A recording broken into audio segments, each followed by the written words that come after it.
holier than the pain of our own reality. We want to find a way to live through the misery.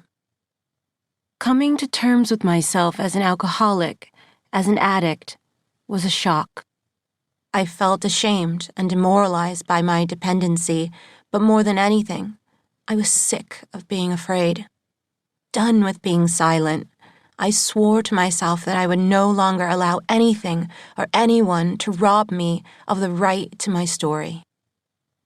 I was told the first step was to remove alcohol, and I did. But I also felt that right was never mine in the first place. I knew there was a time when I was whole. I was very young, and the moment was fleeting, but I knew who the fuck I was. And I know that confidence was taken from me. That was why I drank. I was in too much pain to feel, flayed by my own numbness. The pain I felt was the pain of not feeling. I was stripped of the essence of what makes us human. I've told this story in fragments because it's the closest I can get to the truth. I want to tell you the truth, trust me. I want you to trust me. And the fact is, I wasn't cured with an epiphany, blinded by the white light of a heavenly vision. I didn't dig into scholarly texts or see a doctor. There was no intervention. I stopped reaching outside of myself to be told what I knew best. I sat. I allowed myself to feel. I gave myself time for my instincts to return. I stopped doubting and questioning them. I listened, knowing there was a reason they were here. Instincts exist for a reason. But I don't have the answers. That's also the truth. In place of answers, I offer you a story, my story, though it's not really about me. No story is ever about one person, and I wasn't interested in a character study. This is a journey study, the embodied experience of a family full of firsts. The first to go to college, the first to own a house, the first to write a book, the first to get sober. Being first in the family is just another way to tell a story about who we are. It's a story we tell ourselves and one we proudly tell others. But what does it really mean to be first?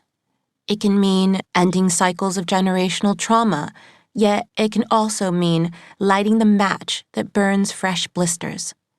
It can mean liberation, it can mean achievement, but such prizes can be burdens too. Eventually, every substance stops working.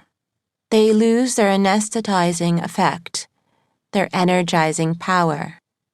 The tang of the Kool-Aid dulls. If we're lucky, we come to a place of powerlessness. We tell the truth, we tell our story, and we purge the lies from our system. We finally see things as they are. That's the story, a kind of meta-story, that I most want to share. This story, this dream, was the first drug to seduce me. It's the story we're all told, an addiction we all share. My family's misunderstanding of substance use disorder wasn't due to their ignorance or inclination towards callous judgment, but it was a result of that addictive story. This story is the poison, as powerful as that first hit.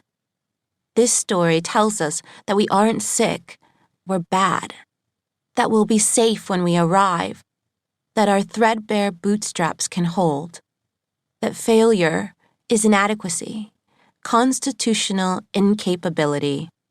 That story is the American dream. It is the ultimate gateway drug.